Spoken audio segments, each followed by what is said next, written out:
The village that rose again.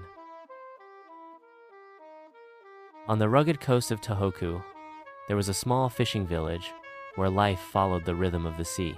Families cast their nets in the morning, children played among the rice paddies, and in the evenings, lanterns glowed warmly in the windows of wooden homes. Among the villagers was a young girl named Aiko, curious and bright-eyed. She loved listening to her grandfather, Haruto, tell stories about the strength of bamboo. "Do you see, Aiko?" he would say, pointing to the stalks that swayed in the wind. "The bamboo bends with the storm but does not break. That is the secret of resilience. The great wave." One spring morning, as fishermen prepared to set sail, the ground began to tremble. Plates clattered, walls shook, and the sea retreated in a terrifying hush. Then it came the great wave. A tsunami roared onto the shore, swallowing boats, sweeping through homes, and tearing apart everything in its path. When the waters finally receded, silence hung over the ruins. The village that once buzzed with life lay in devastation. Families wept over what was lost. Aiko, clutching her grandfather's hand, whispered, "Grandfather, how can we ever stand again?" Haruto placed a trembling hand on her shoulder. "Like the bamboo, Aiko, we bend, but we do not break." The days that followed were filled with hardship. There was little food, no proper shelter, and despair weighed heavily on everyone. Some villagers said, "It's no use, we should leave and never return. This land is cursed." But Aiko refused to give in. Every morning, she gathered children and taught them songs to keep their spirits alive. Every afternoon, she helped her grandfather clear debris, salvaging whatever wood and stone they could find. When the villagers saw her, so small yet determined, something stirred in their hearts. Slowly, they joined in. Together, they built makeshift shelters, cooked meals in a single shared pot, and shared their grief and their hope. The seed of hope. One day, Aiko found a single rice seed buried in the mud. She showed it to her grandfather. "Is it useless now?"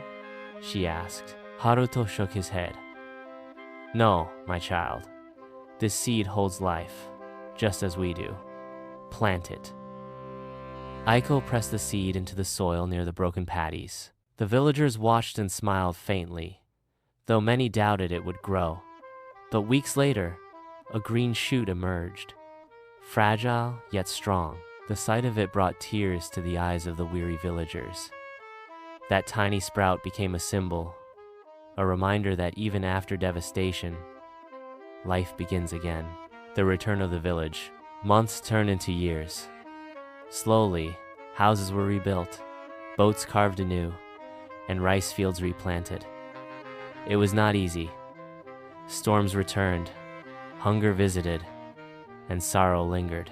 But every time despair threatened to take over, Aiko and her grandfather reminded the villagers of the bamboo. "We bend, but we do not break." By the time Aiko was a young woman, the village had not only risen from ruin but had become stronger than before. Lanterns once again glowed warmly at night, and laughter filled the air. Visitors from other regions came and marveled. "How did you survive such destruction?" they asked. And the villagers would point to Aiko and say, "Because we learned from a child's courage, and from the bamboo that bends but never breaks." The moral that lived on. Years later, when Aiko herself became a grandmother, she told her own grandchildren the story of the great wave and the single rice seed. "Remember," she said, her voice gentle, "life will test you. Storms will come, and you may fall, but resilience means standing back up. Again and again, no matter how many times the world pushes you down."